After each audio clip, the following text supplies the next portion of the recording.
আয়শা আক্তার প্রথমে একটা 3 মাসের সন্তানকে মেরে মেরে ভিডিও তৈরি করলো এবং এরপরে সবার কাছে এসে ক্ষমা চাইলো যখন মানুষ প্রতিবাদ করলো।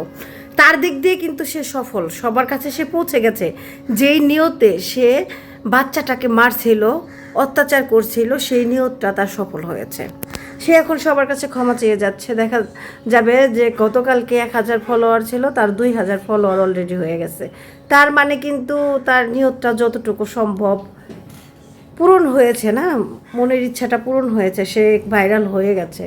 এখন জানা যাচ্ছে বাচ্চার দুইটা তার না, তার ননদ আর ননদের হাজব্যান্ডের অভাবের সংসার, তাই নাকি সে বাচ্চাদেরকে সাপোর্ট করার জন্য মেরে মেরে ভিডিও করেছে ভাইরাল হওয়ার জন্য। কেন দুইটা যমজ বাচ্চাকে নিয়ে কি অন্য কেউ ভিডিও করে ভাইরাল হচ্ছে না? এখন আবার সে নতুন নাটক শুরু করছে যে যমজ বাচ্চাটার পা বাঁকা ব্যান্ডেজ করে এনে এখন বলতেছে আপনারা যে যার মতো সাহায্য করেন, এই বাচ্চাটাকে সাহায্য করেন। অন্যায় করলো প্রথমে, এরপরে ক্ষমা চাইলো, এখন সাহায্য চাচ্ছে। কে কে সাহায্য করতে চান, যান সাহায্য করে দেন।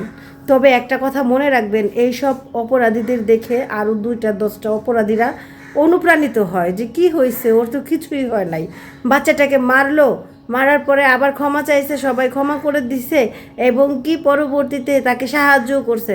দিন শেষে সে ভাইরাল হয়ে গেছে।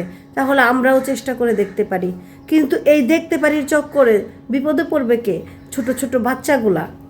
ও নিজে তো মা হতে পারে নাই, আমি ওর ছবিটা একটা দিয়ে দিচ্ছি। তো সে নিজে তো মা হতে পারে নাই, সে ননদের বাচ্চাকে খুব যত্ন করে মারছে ভাইরাল হওয়ার জন্য। আর সেই ননদও নাকি অনলাইনে এসে বলতেছে যে ও তো ইচ্ছা করে মারে নাই, ভাইরাল হওয়ার জন্য মারছে। কেমন পাষণ্ড মা! ওর চোখের সামনে 3 মাসের বাচ্চাকে এইভাবে কেউ চড়াইছে, আরও বলতেছে যে ও ইচ্ছা করে মারে না, ও তো ভাইরাল হওয়ার জন্য মারছে।